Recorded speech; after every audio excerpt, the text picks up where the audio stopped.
नमस्कार दोस्तों, हर्षित द्विवेदी एजुकेशन में आपका स्वागत है। मेरा नाम है विनीत सागर। रीसेंटली ह्यूमन रिप्रोडक्शन अपडेट करके एक जर्नल में एक स्टडी रिपोर्ट पब्लिश हुआ है। रिपोर्ट के हिसाब से globally there has been a significant decline in sperm counts including India में। तो ये स्पर्म काउंट्स मतलब क्या होता है? सबसे पहले स्पर्म क्या होता है? Sperm is a cell produced in the sex organs of a male animal which can enter a female animal's egg and fertilize it। तो बेसिकली मेल एनिमल्स के जो सेक्स ऑर्गन्स हैं उसमें प्रोड्यूस होने वाला एक सेल है दोस्तों स्पर्म, जो एक फीमेल एनिमल का एग में एंटर करके उसे फर्टिलाइज करते हैं। स्पर्म काउंट मतलब क्या होता है? ये measure of the number of spermatozoa per ejaculation और per measured amount of semen used as an indication of a man's fertility. तो बेसिकली एक मेल एनिमल का सेक्स ऑर्गन से जो सेमेन एजैकुलेट होते हैं उसमें कितने स्पेमाटोजोवा है या फिर कितने स्पर्म सेल्स है, उसका मेजरमेंट है sperm count and it is used as an indication of a man's fertility.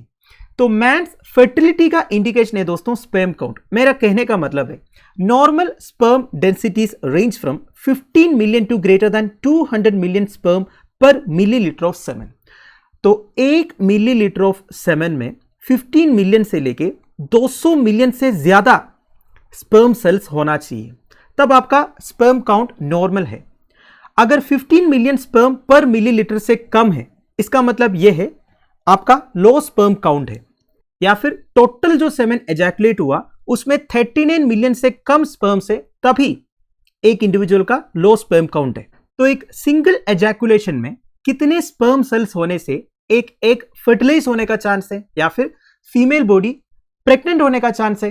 That is at least 15 million sperm per millilitre. पर मिलीलीटर में कम से कम 15 मिलियन स्पर्म होना चाहिए, तब जाके एक एग फर्टिलाइज हो सकता है। तो what causes low sperm count? Low sperm count होने का बेसिक रीजन ये है दोस्तों, वन इज सिगरेट पीना, सेकंड इज दारू पीना या फिर कुछ ऐसे मेडिकेशंस लेना। ये सब की वजह से स्पर्म काउंट कम हो सकता है। Other causes of low sperm numbers include long term sickness, जैसे कि किसी को अगर किडनी फेलियर है या फिर बचपन में कुछ इन्फेक्शंस आया है जैसे कि मम्स हो गया, या फिर कोई क्रोमोसोमल या हार्मोन प्रॉब्लम्स है जैसे कि लो टेस्टोस्टेरोन है। टेस्टोस्टेरोन मतलब क्या होता है? मेल सेक्स हार्मोन है। ये कम होने से भी स्पर्म काउंट कम होने का चांसेस है। तो अभी स्टडी रिपोर्ट के बारे में डिस्कस करते हैं। An international team of researchers ने यह फाइंड किया है कि there has been a significant decline in sperm counts. Globally अगर आप देखोगे मेल पॉपुलेशन में सिग्निफिकेंट डिक्लाइन देखने को मिला है स्पर्म काउंट्स में, इंक्लूडिंग इंडिया। अब ये जो लो स्पर्म काउंट है ये केवल ह्यूमन फर्टिलिटी का इंडिकेटर नहीं है, हमारा हेल्थ इंडिकेटर भी है।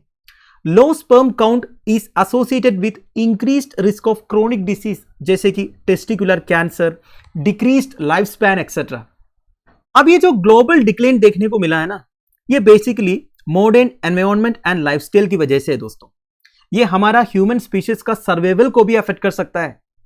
अब ये जो स्टडी हुआ था टोटल 53 कंट्रीज में हुआ था। इन्होंने 2011 से लेके अब तक का डाटा कलेक्ट किया है दोस्तों, और उनको पता चला है नॉर्थ अमेरिका, यूरोप, ऑस्ट्रेलिया जैसे कंट्रीज जहां पहले स्पर्म डिक्लाइन नहीं हो रहा था, इन कंट्रीज में भी या फिर इन कॉन्टिनेंट्स के जो कंट्रीज में भी total sperm counts and sperm concentration में डिक्लाइन देखने को मिला है। And the study shows N accelerated post 2000 decline in TSC and SC globally. 2000 के बाद ये डिक्लाइन जो है और ज्यादा इंक्रीज हुआ है।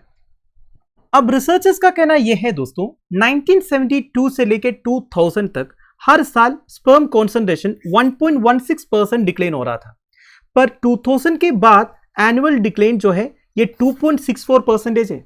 ये काफी कंसर्निंग है।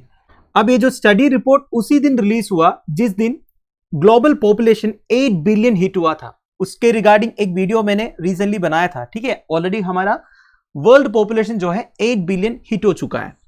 तो ये जो स्टडी रिपोर्ट आया है ना, उसे ऐसा लग रहा है कि ओवरऑल पॉपुलेशन ग्रोथ रेट अब स्लो डाउन होगा।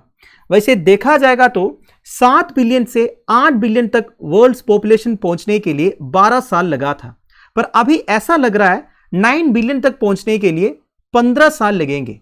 इसके लिए मेन फैक्टर है दोस्तों ये जो स्पर्म काउंट में डिक्लाइन देखने को मिला है। यूनाइटेड नेशंस का पॉपुलेशन डिवीजन के हिसाब से कई सारे कंट्रीज में फर्टिलिटी जो है कम हुआ है। And the cumulative effect of lower fertility if maintained over several decades could be a more substantial deceleration of global population growth in the second half of the century। अगर इसी तरह lower fertility rate maintain रहेंगे अगले कुछ decades में, तो second half of this century में मतलब 2050 के बाद आपको substantial deceleration देखने को मिलेगा global population growth में। देखिए मैंने आपको क्या बोला था, 1972 से लेके 2000 तक एनुअली 1.16% का डिक्लेन हो रहा था स्पर्म कॉन्सेंट्रेशन में, पर 2000 के बाद ये सीधा डबल से भी ज्यादा हुआ है, मतलब 2.64% के हिसाब से डिक्लेन हो रहा है। आने वाले डिकेड्स में ये परसेंटेज ज्यादा हो सकता है। तो United Nations department of economic and social affairs का पॉपुलेशन डिवीजन के हिसाब से हमें हेल्थियर एनवायरनमेंट्स को प्रमोट करना पड़ेगा सारे स्पीशीज के लिए, और जितने भी फैक्टर्स हमारा रिप्रोडक्टिव हेल्थ को थ्रेटन करते हैं उसे हमें रिड्यूस करना होगा। तो बेसिकली सॉल्यूशन वही है दोस्तों, हमें हमारा लाइफस्टाइल चॉइसेस चेंज करना पड़ेगा। देखिए आपको पता ही है आजकल ज़्यादातर लोग जो है जंक फूड्स प्रेफर करते हैं या फिर पैकेज्ड फूड्स प्रेफर करते हैं। हम सुपरमार्केट में जाते हैं, जितने पैकेज्ड फूड मटेरियल्स वगैरह रहता है वो सब खरीदते हैं और खाते हैं। आजकल रेडीमेड रेसिपी वगैरह मिल जाता है, उसे लेके आके हम खाना बना देते हैं। अब उसमें क्या है ना, प्रिजर्वेटिव्स रहते हैं, कुछ केमिकल्स यूज़ होते हैं, कुछ ट्रांस फैटी एसिड्स यूज़ होते हैं। ये सब हमारे रिप्रोडक्टिव हेल्थ को भी नेगेटिवली इंपैक्ट करते हैं। तो हमें बेसिकली हमारे ये जो लाइफस्टाइल चॉइसेस है उसे थोड़ा सा चेंज करना पड़ेगा। अनऑब्वियस ही बात है, हमारा एनवायरनमेंट में आजकल जो केमिकल पोल्यूशन हुआ है उसे रिड्यूस करने के लिए एक्शंस लेना होगा। तो दोस्तों दैट्स इट। आई होप आपको वीडियो इन्फॉर्मेटिव लगा होगा। Thank you for watching. Bye bye, have a nice day.